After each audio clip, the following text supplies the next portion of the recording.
Look around the Inland Empire long enough and everyone is going to tell you the exact same thing. Rancho Cucamonga is the crown jewel of San Bernardino County. It's clean, it's master planned, and the schools are great. But before you go packing up your entire life and moving out here, you need a reality check of what it costs to live, eat, and buy a house in these zip codes.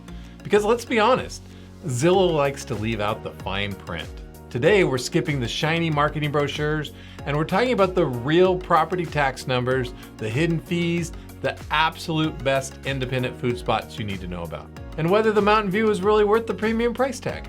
I'm Jeff Moss with National Realty Group. Let's get into it. Let's start with the baseline numbers, because this is where a lot of people get their first reality check. If you look at San Bernardino County as a whole, the median home price hovers around $495,000. But if you want to play in Rancho Cucamonga, that entry fee jumps. You need to calibrate your budget for a median price range closer to $680,000, and really easily up to $800,000 or more for a single family home.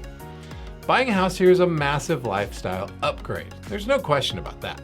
You get the wide streets, great neighborhood parks, top tier school districts, but your monthly mortgage statement is going to reflect that premium.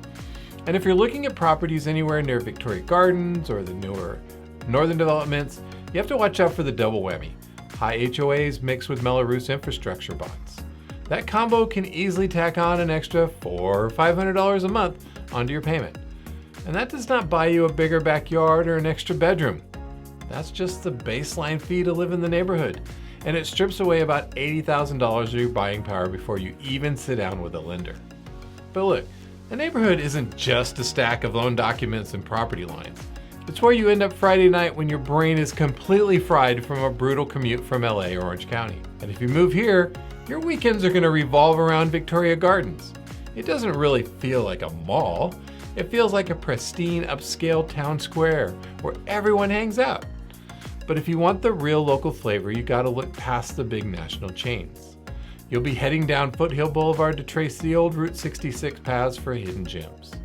You'll hit up the classic car shows over at the Sycamore Inn or grab Smash Burger at independent spots down the street. The trade-off out here is simple.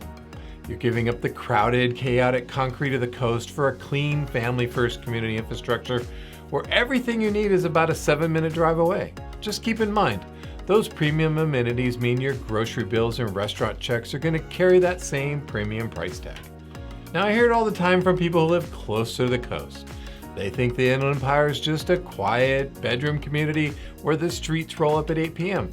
But Rancho is the sweet spot if you like having options. Come springtime, you can walk to the Upland Lemon Festival just a few minutes down the road. If you want a quick escape, you're like 35 minutes away from a mountain trail or a craft beer crawl up the foothills. And if you head down the 15 freeway, you can hit the Temecula Valley Balloon and Wine Festival over the weekend. Between local high school football games that bring out the whole neighborhood on a Friday night and massive regional festivals, this area is fully established. You aren't moving into an isolated suburb in the middle of nowhere. You're moving into a booming economic hub. And at the end of the day, Rancho Cucamonga isn't the cheapest zip code in the IE, not even close. But it offers a specific quality of life and long-term neighborhood stability that makes a lot of sense for growing families.